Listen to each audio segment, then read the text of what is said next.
Good evening students. बच्चों, आज की क्लास में हम एक्सपेरिमेंट पढ़ेंगे जिसमें कि हम ट्रांसफार्मर को कनेक्ट करना सीखेंगे और ट्रांसफार्मर के टर्न्स रेशियो को पता लगाएंगे। कैसे ट्रांसफार्मर के टर्न्स रेशियो पता लगाए जाते हैं, फार्मूला क्या है, बेसिक्स इसका देखेंगे हम। तो बच्चों याद करेंगे हम ईयर 2 सब्जेक्ट को 2004 में हमने 2004 में हमने ट्रांसफार्मर के बेसिक्स पढ़े थे। ट्रांसफार्मर के बेसिक्स पढ़े थे जिसमें कि हम अपन ने कवर किया था ट्रांसफार्मर की वर्किंग,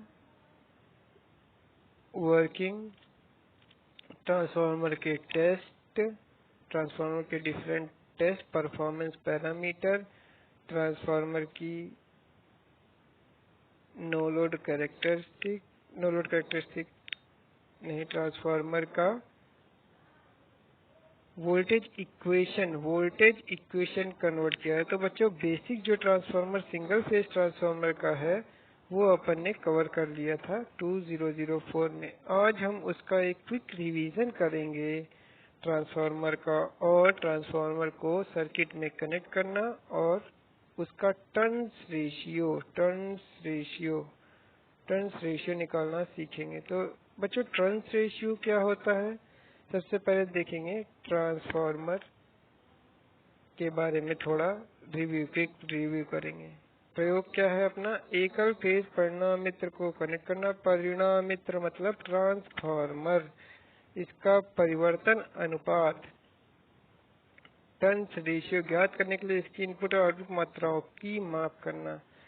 तो बच्चों इनपुट या आउटपुट मात्राएं कौन कौन सी होती हैं, पैरामीटर कौन कौन से होते हैं, या तो आपकी करंट होगी या तो वोल्टेज होगा, करंट और वोल्टेज, ये इनपुट और आउटपुट पैरामीटर हैं। Input voltage, input current, output voltage, output current. ठीक है बच्चों, ये मेजर कर देंगे हम। तो टर्न्स रेशियो क्या होता है, turns ratio K is equal to V1 upon V2 is equal to I2 upon I1। ठीक है बच्चों, ये कब आएगा, ये जब आपका फ्रीक्वेंसी कांस्टेंट है, और नॉर्मली बच्चों ये कांस्टेंट ही रहती है, नॉर्मली फ्रीक्वेंसी कांस्टेंट ही रहती है। तो बच्चों ट्रांसफार्मर में होता क्या है, ट्रांसफार्मर में एक कोर होगी आपकी,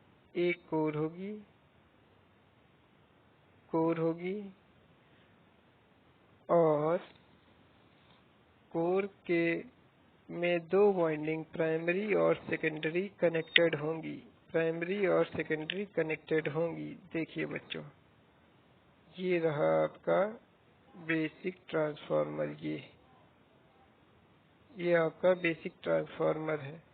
पहले तो इसमें देखेंगे, आपको पहले पता होना चाहिए LT साइड कौन सी है या HT साइड कौन सी है। ये कैसे आपको पता लगेगा, ये पता लगेगा आपको जब आपको टर्न्स रेशियो पता चल जाएंगे। टर्न्स रेशियो कैसे पता चलेंगे, turns ratio is nothing but the ratio of input voltage to the output voltage. Input voltage और आउटपुट वोल्टेज का जो अनुपात है बच्चों, वही टर्न्स रेशियो है।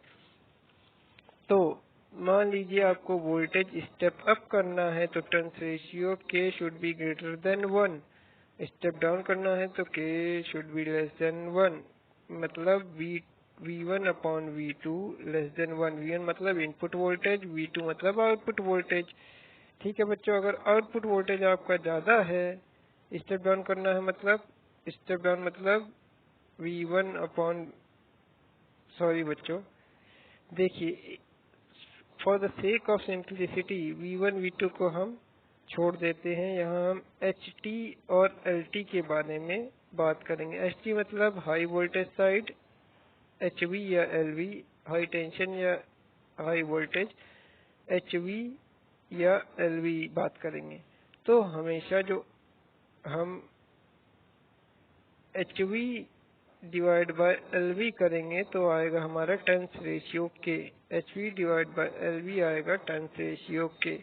जब K की वैल्यू आपको पता चल जाएगी तो हम ये पता लगा लेंगे कि किधर अपन को कनेक्ट करना है वोल्टेज, क्योंकि अपन को K आ जाएगा। K की वैल्यू पता चल जाएगी तो हम स्टेप डाउन या स्टेप अप वोल्टेज करना है ये हम उसी के अकॉर्डिंग कनेक्ट कर देंगे अपना सोर्स और लोड को।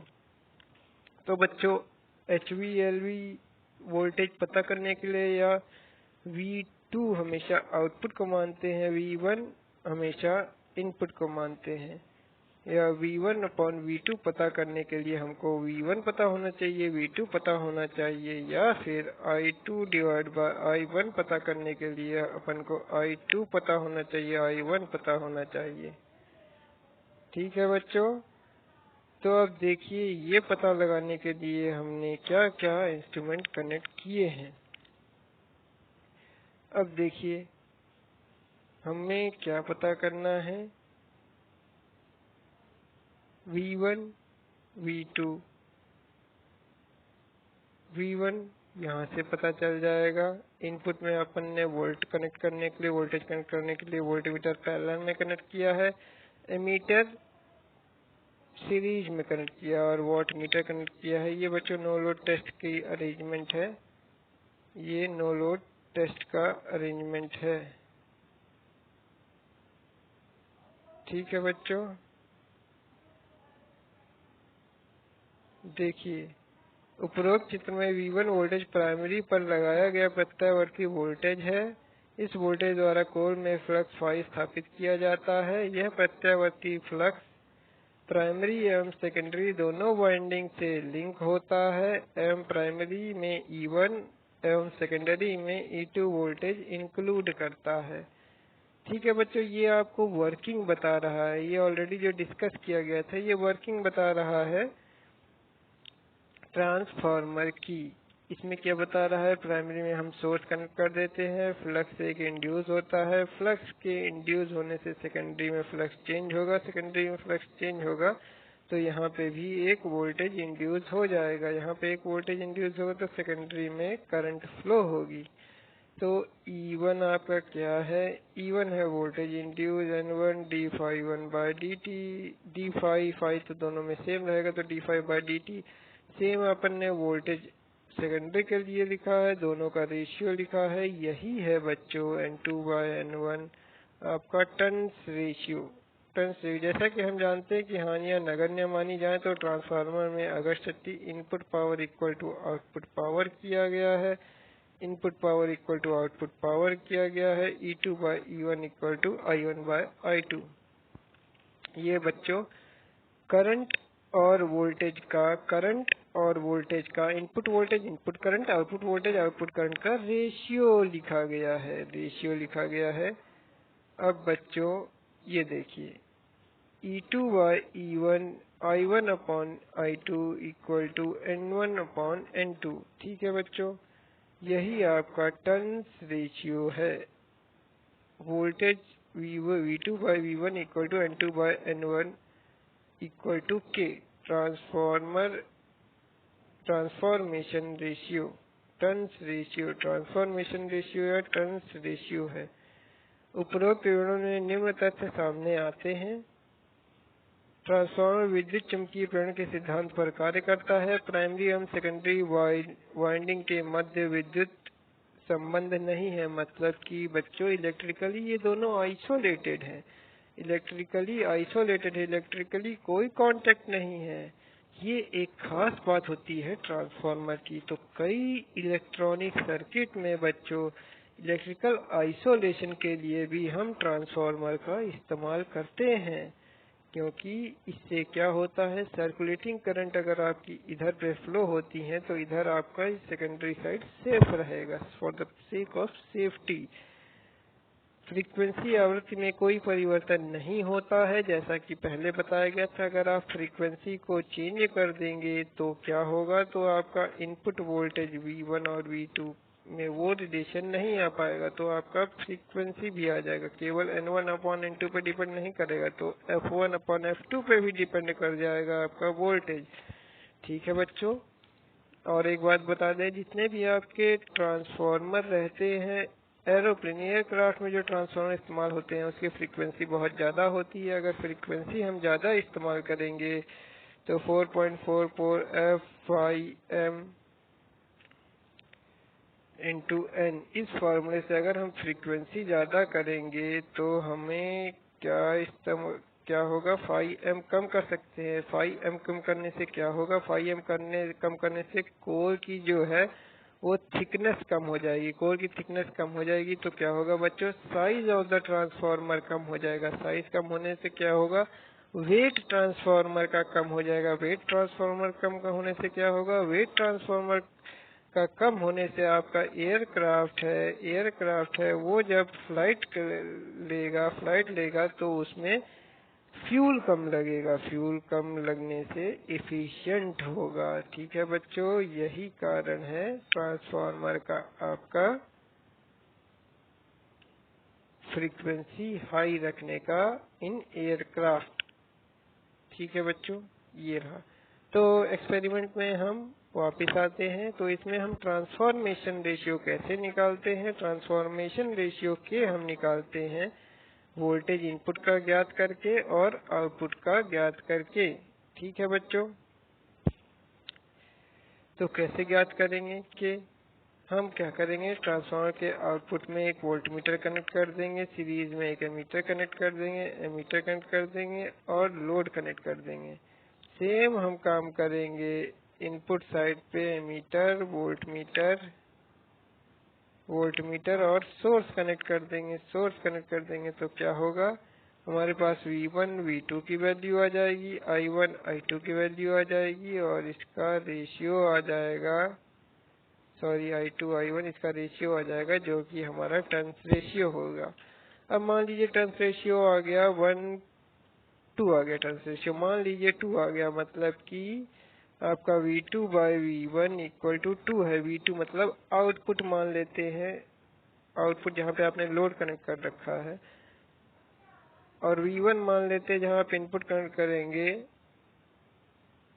सोर्स कनेक्ट करेंगे, वहाँ मान लेते हैं V1 है। और ये अगर 2 के बराबर है तो ये एक स्टेप अप ट्रांसफार्मर होगा, मतलब कि आप अगर 230 वोल्ट देते हैं तो आपको 460 वोल्ट आउटपुट पे मिलेगा।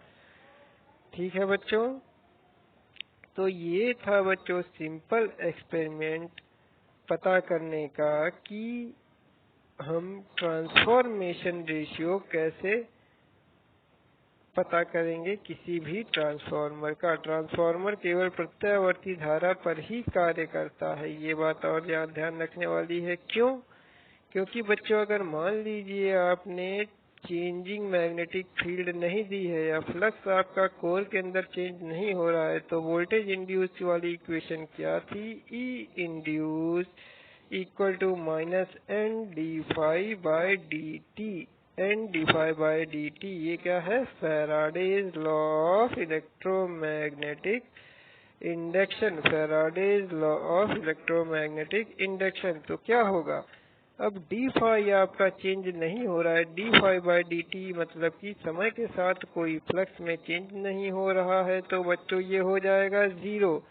तो आपका E induce equal to minus N D phi by D T ये हो गया 0, और ये वैल्यू आ गई आपकी E induce equal to 0। E induce आपकी 0 हो गई,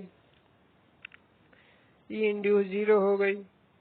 तो क्या हुआ, ये स्टेटमेंट आपकी ट्रू हो गई। ट्रांसफॉर्मर केवल प्रत्यावर्ती धारा पर ही कार्य करता है, मतलब ये डीसी में कार्य नहीं करेगा। ठीक है बच्चों, ये था आपका simple basics of transformer, basics of transformer. ठीक है बच्चों, ये है आपका अरेंजमेंट। ये जो अरेंजमेंट दिखाया गया था, याद करेंगे बच्चों, हमने डिस्कस किया था no load test. No load load test में क्या करते हैं? नो लोड टेस्ट में बच्चों HT हाई टेंशन साइड या high voltage side open circuit करते हैं और लो वोल्टेज साइड सोर्स से कनेक्ट कर देते हैं और इसमें वोल्टेज इनपुट करते हैं। तब तक इनपुट करते हैं जब तक कि रेटेड फ्लक्स ना फ्लो होने लगे कोर में, और हम वोल्टेज, वॉटेज और एम्पियर नोट करते हैं। इसकी मदद से हम कोर लॉसेस या आयरन लॉसेस पता लगाते हैं। ठीक है बच्चों, तो ये रहे कुछ पॉइंट्स ट्रांसफार्मर से रिलेटेड। ये एक्सपेरिमेंट ट्रांसफार्मर में कैसे आप सोर्स और लोड साइड कनेक्ट करेंगे, कैसे टर्न्स रेशियो निकालेंगे, ये थी इसकी जानकारी। बाकी बच्चों हम नेक्स्ट क्लास में कंटिन्यू करेंगे।